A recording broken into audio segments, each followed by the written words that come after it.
Hi everyone and welcome back to another video. So if you want to protect your photos, messages, apps and settings from loss, turning on iCloud backup is essential.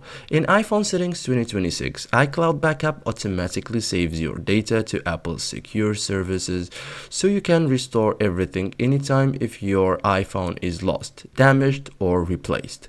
In this guide, I will show you step by step how to turn on iCloud backup on your iPhone in 2026 like a pro. Okay, so first thing first, tap settings. Okay, now tap your name or ID. So this is your Apple ID dashboard. Okay, so now inside your Apple ID settings, tap iCloud. Here you will see storage usage and iCloud features. Okay, scroll down and tap iCloud backup. Okay, so here is it, tap it. Okay, so this is where backups are controlled. Okay, so now turn on iCloud backup. Okay, so it's already turned on in my iPhone.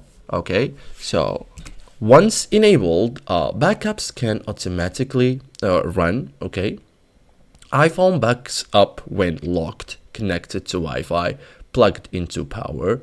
Okay, so to backup immediately, tap backup now. Okay, wait until it finishes. You will see the date and time of the last successful backup. Okay, make sure you are connected to Wi-Fi. So important, iCloud backup requires Wi-Fi. Okay, mobile data is not used, so if Wi-Fi disconnects, the backup pauses. So thank you guys for watching this video and see you in the next tutorial.